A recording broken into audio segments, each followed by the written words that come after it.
So guys, Jalen Hurts finally spoke about A.J. Brown at OTAs, and honestly, his comments just made things even more interesting, because there was one part of what he said that really stood out to me, and the more you think about it, the more questions it raises about what's actually going on behind the scenes. And that's not even the biggest thing from OTAs this week, because the update we got on Saquon Barkley, yeah, that got me seriously excited. It really feels like the Eagles are building something different with him in this offense, and if it all comes together the way they want it to be, then this offense could be a real problem for defenses this season.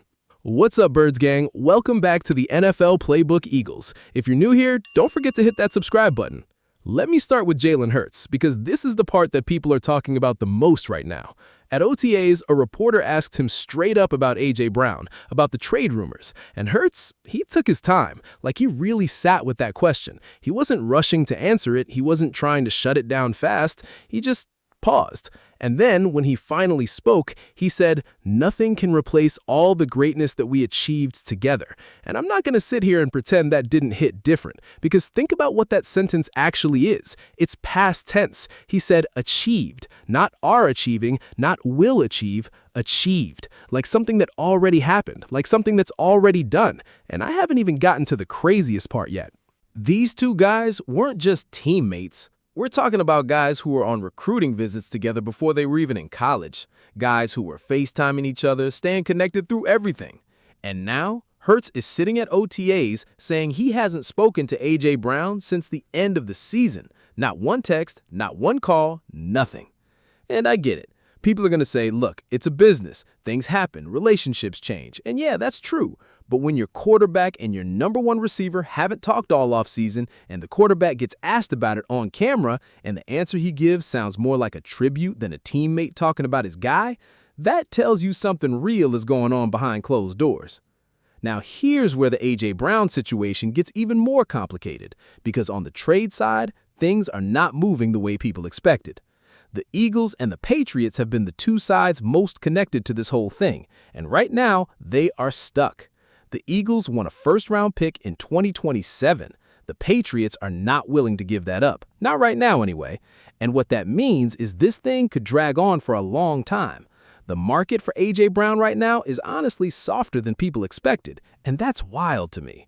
We're talking about one of the best 10 receivers in the entire NFL, a guy who is only 28 years old, a guy who changes how defenses play the whole game. You cannot single cover him. He forces safety help. He forces bracket coverage. And when defenses have to do that for him, it opens everything up for everybody else.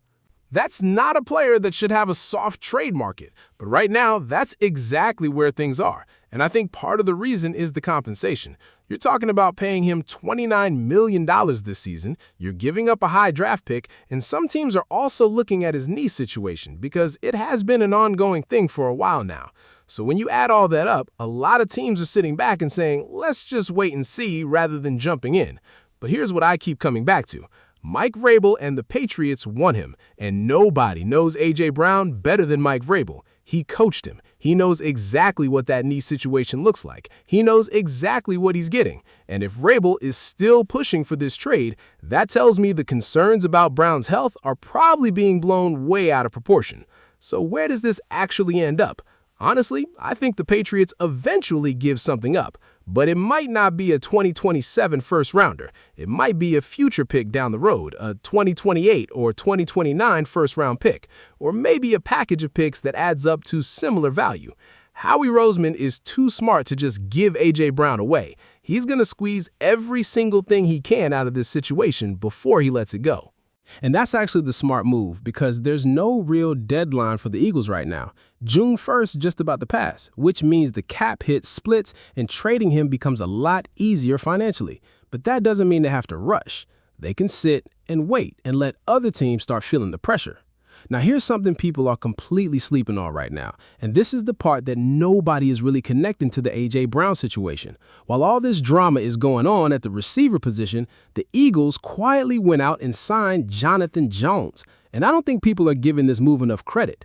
This is a guy who has played 144 games in the NFL. He has 8 postseason appearances. He brings experience, he brings positional versatility, and he brings the kind of calm that you need in a secondary that is still figuring things out.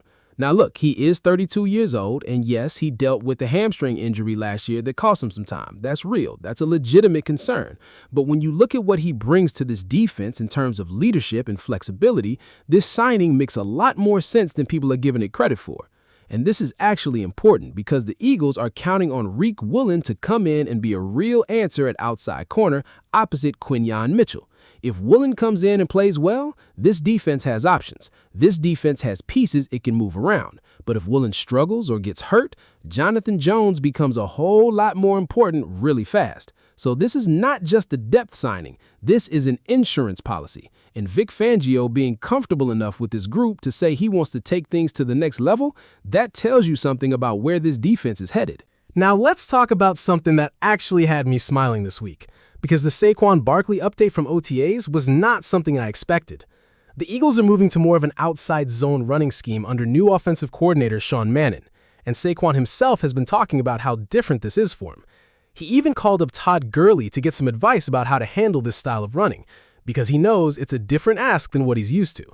And here's the honest truth. Saquon Barkley has always been more of a two-cut runner.